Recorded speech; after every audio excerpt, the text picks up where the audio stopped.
থেকে এবার চললাম ধর্মশালার দিকে। রাস্তায় কি করেছি, কোথায় গেছি সেটাই দেখতে থাকুন।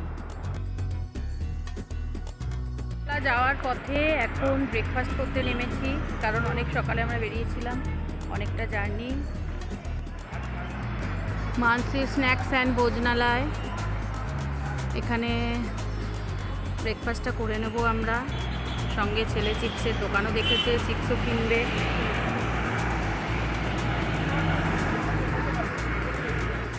এখানে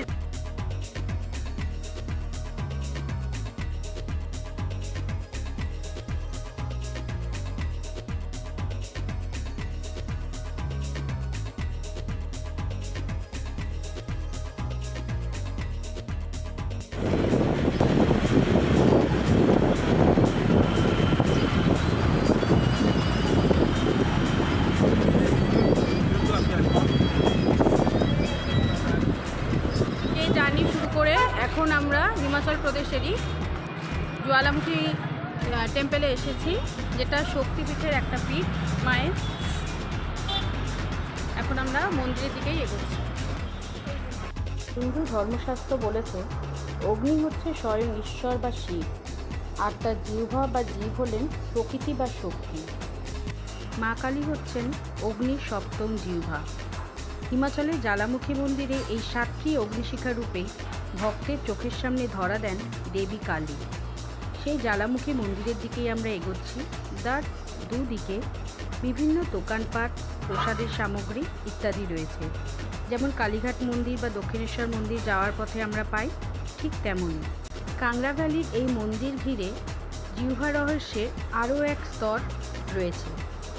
সেই মতেই জ্বালামুখী মন্দির 51টি সতীপীঠের অন্যতম। এখানেই পতিত হয়েছিল সতীর জিহ্বা, তাই দেবী এখানে অবস্থান করছেন সিদ্ধিদাতা রূপে। জিহ্বা পতিত হয়েছিল বলে অগ্নিময় জিহ্বা রূপেই ভক্তদের দর্শন দেন দেবী। এই 7টি অগ্নিশিখা বস্তুত অনির্বাণ।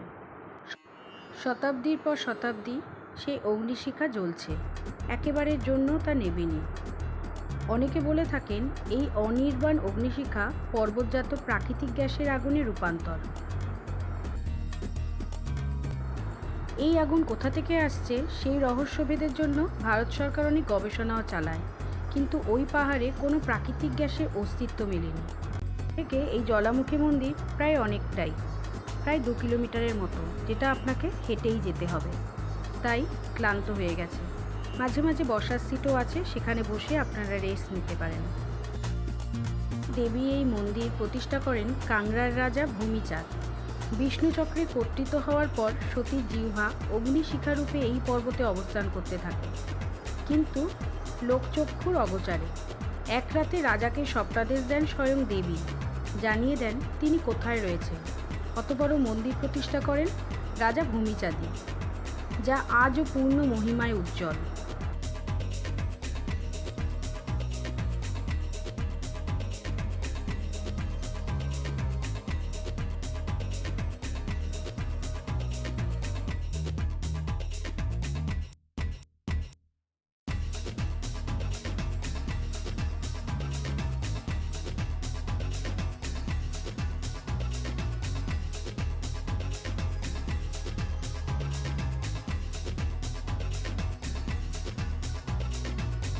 জ্বালামুখী মন্দিরের পাশেই রয়েছে একটি গুরুদ্বারা, সেখানে গিয়েও আপনারা প্রণাম করে আসতে পারেন।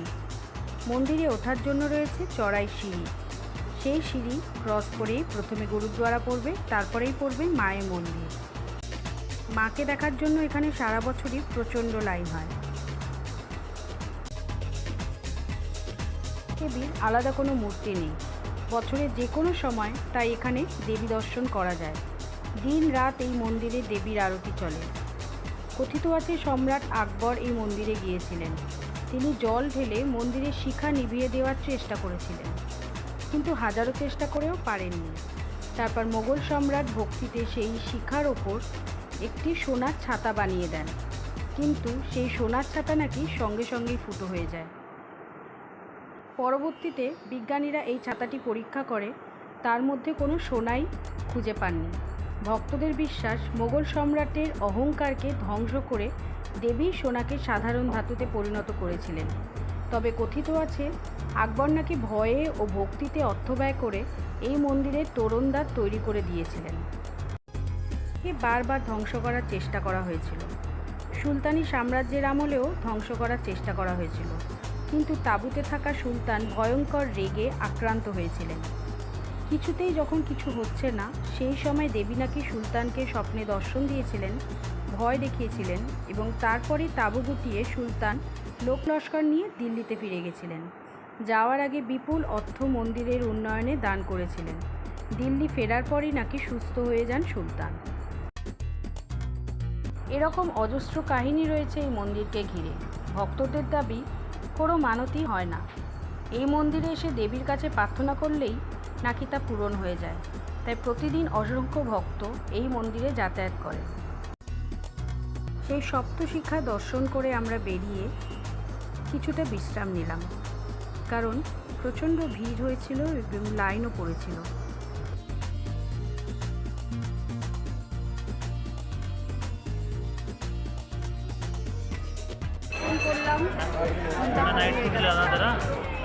মাকে দর্শন করে চললাম ধর্মশালার রাস্তায়। ধর্মশালা পৌঁছাতে আমাদের একটু রাতই হয়ে গেল। 10টা। ধর্মশালায় ঢুকে গেছি, কিন্তু হোটেলে এখনো ঢুকিনি। হোটেল এখান থেকে আর 10 মিনিট টাইম দেখাচ্ছে।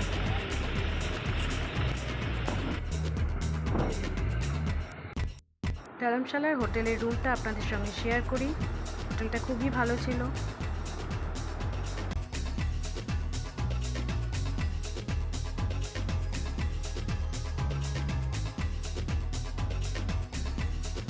ধর্মশালার main attraction Dalai Lama temple, যেটা আপনাদের সঙ্গে পরের ভিডিওতে শেয়ার করব।